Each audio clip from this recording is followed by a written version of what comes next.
Yeah, I can. A number of years ago, uh, a podcast had actually a guy that recorded a podcast started buying some of the Hunters Blend coffee, and we kind of got introduced to them. It was the Hunt Fish Journal, and over time, one of their regular guests became one of the primary hosts of the show, Jerry Everhart, and he's in his 70s. He's been hunting since the 1970s, and literally every day that he goes hunting, he's making field notes, detailed field notes. He's got manuals upon manuals packed full of field notes. And he decided to chart the days out of the year that he saw the biggest bucks. He was trying to come up with a method to the madness, and looked at the moon guides and things, and he just went backwards and analyzed all his notes, the dates he saw the biggest buck, the weather, blah blah blah, and it narrowed it down to a week or two period there in early November. But it didn't pinpoint anything. And long story short, he was able to coordinate that to the rate of change of sunlight. And once he found out that, he kept narrowing it down and down, and did all this math by hand basically. And to the point to where in the last 15 years, I think he's gotten 13 or so Pope and Young caliber bucks. Now, Jerry's in his 70s. He only hunts on about 60 some acres, uh, free range. He does have exclusive right to hunt there, so he can stay out of there and avoid pressure. But he shoots a recurve with fingers, and Wow. literally, and he doesn't climb the tree a lot of times every year. He's I forget, he said once how many times he had to climb the trees to get, we're talking a handful of times. And so the bottom line is, his whole theory, and I think we feel it makes sense. We've been using his system now for a number of years successfully. Um, that yeah, the sunlight does all the chemical changes in the animals. It puts the does into heat. It in late summer, it tells the bucks to start shedding their antler, their to increase testosterone. Well, there, and then they shed the velvet. It's all related to the daylight tables. And so he actually did a test here a few years ago at one of his stand locations. He put a trail camera on it, and what the other part of that is, well, there's several parts. The big one is getting these dates figured out. Another one is using scrapes then and licking branches to draw the bucks to your area. And he had experimented with that, and one or two scrapes didn't do a whole lot. But as he kept bumping up the number of scrapes at a stand location, it really exponentially changed the number of bucks that would come in. So typically shoot for at least 6 to maybe 9 scrapes at each stand location. So the combination of the timing, waiting till the key days to hunt, and then using scrapes to get the deer to target that area. And I've Hey, Mike, can I just interject? yeah. Another idea, the research he's done is that the first time you go in on a stand is your best opportunity to kill. That deer will start feeling the pressure of you coming into that stand. So if the bucks are cruising even in October, but they're not at night, but they're still nocturnal. You don't want to be going to those stands. You're trying to find the key day where they go day in and day out, then go to the stand. And and that's kind of the whole rut functional hunting system. Yeah, what Paul's talking about, there's been, now I know there's a lot of experienced people that have figured this out just by observation, but they've done studies with radio collars on deer, and they found that hunting a stand 3 times or a total of 12 hours, that is enough to start causing the deer to shift their travel. They don't leave and go to the next county, but they'll just start circling that stand maybe 50, 100 yards out. The hunter never knows they're there. Mhm. And it's crazy how and they did this with radio collars, so they were able to tell hunting pressure versus deer movement.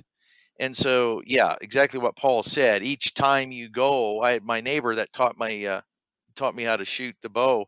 He said each time you go to the sit in a stand, you cut your chances in half from the previous time. And I've heard that from another old timer too. And it's just so the whole point is, well, so when is that first date? Well, that's the Rut calculator that Jerry came up with. He used to do it by hand, and we'd do it for a few friends because it took him a half hour, 45 minutes. Well, he came up with a computer program. They had it online for a number of years, and then some things changed with their website last year. And so we said, "Well, hey, we want this. We want this Rut calculator. Yeah. How about if we just host it?" So he was kind enough to let us do that. We wanted it for ourselves, and we know there's plenty of other people that want it as well. So that helps you target the days to wait to go. It's obviously it's not a guarantee, but it's like a I it's almost like a bell curve when they go from nighttime only to 24/7. Yes, you're going to see people kill monster bucks every day of the season. I mean, Mhm. that's clearly true. But when you map out the days, it does follow this pattern. And so using the scrapes then so you do obviously you have to have a licking branch over top of each scrape. You pull the branch down from the opposite side of the trail, so it's pointing towards you, so that when the deer puts his head up to the branch, he's not looking up at you. But the way this system works is you try to find two parallel trails maybe 40 yards apart. That we're talking archery here, obviously, Yeah. and find a decent tree that you can shoot to both trails left and right. You go to the front of you, maybe 20 yards or whatever the distance works out, and cut a crossing trail. And anybody that's ever cut trails or mowed, you see exactly. I mean, you see the deer just start using that right away because it makes sense. It takes we do the same thing. Why crawl Yeah. through the brush when I can take this nice little path here? So um, that way you can get them coming and going is basically how that works. Last 2 years ago, it worked cookie cutter for me, and I'll just describe it to you. So you got the two trails right and left, and my crossing trail, and it was literally the first day of the Rut calculator. The first day I hunted up in the stand, and so around 11, I mean around 2 o'clock, this buck came from my right rear up that trail, and then turned left on the crossing trail in front of me. Went to the one licking branch, and I was getting ready, and he was on the second branch when I shot him. And now again, that's cookie cutter. It's textbook how you want it to be, but it I mean it worked. It was just so cool to see. But I start these branches the earlier in the summer you start them, the better, because the does will use them all summer long. But it's still not too late to go out and pull the licking branches. What we try to do is get three on the left side, three on the front, three on the right. I mean, give or take. You can have more or less, but that's kind of again, a cookie cutter way of doing it. And like I said, you pull the branch down on the opposite side of the road, anywhere from waist up to chest height in that range. You use paracord to tie it down to the proper height. If you can't find a branch, you can find a vine. They like vines a lot, and then here in a couple of weeks we'll start our scrapes and then use a good doe and heat with buck tarsal. Jerry Everhart had a source of that. There's a deer farmer up in the Northeast, and so he wasn't selling that urine anymore. So we ended up putting that on the site too. So it's not in with the coffee; it's on its own little section there. So Right. yeah, my wife and kids are like, "Man, you got deer urine on a coffee website?" But and hunters understand this sort of thing. So Yeah. um, yeah, it's not a guarantee for sure, but I can tell you on my little 5 acres that I hunt, I have had opportunity at many. Now, when I say opportunity, that's the key word. It means something different from successful harvest Right. of more.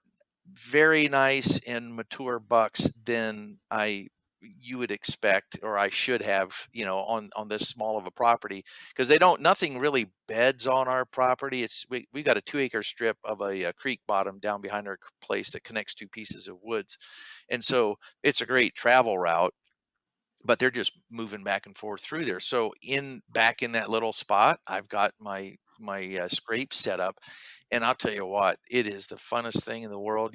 All summer long, have the trail camera out there and watching the does and the fawns use it. Um, and the nice thing about that is you're not having to whistle at them to get them to stop.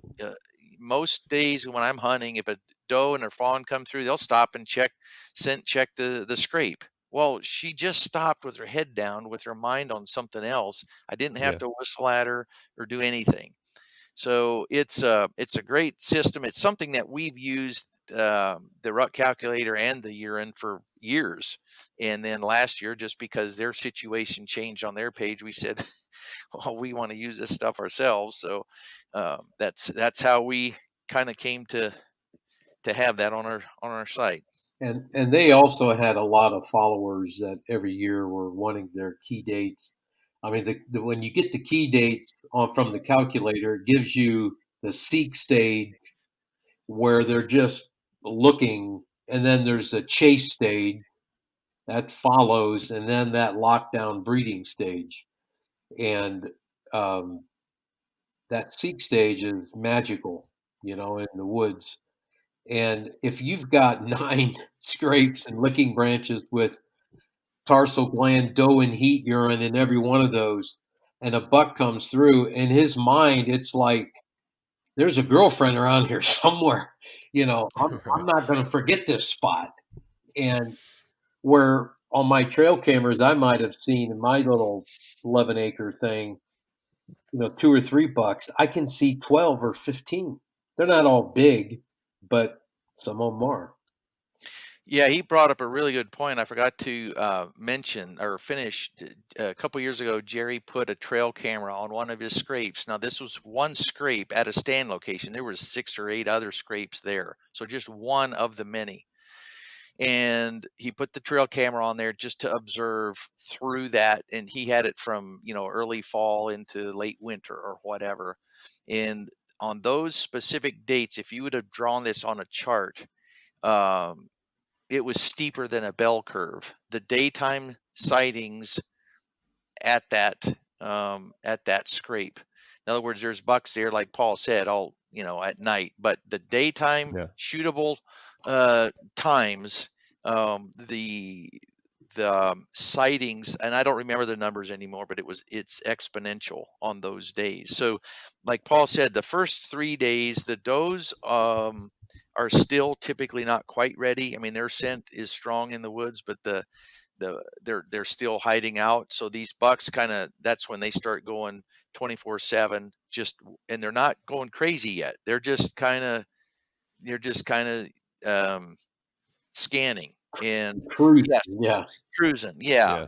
Then the next 3 days, yeah, it's 3 or 4 days of seeking and 3 or 4 days of chasing, and it's a little tougher then, but you still uh it's those 7 days are great. But the funny thing is, Paul lives an hour west of me, and his first day of the key days is usually one day different from mine.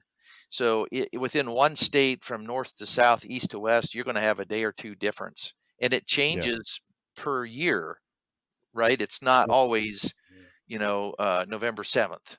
It's going to go forward and back every year. So um, if it depends, but if you have limited time you can take off, or if you want to stack the most odds in your favor, it's still hunting. There's no guarantees, but if you want to stack them in your favor, um, then it's a good system.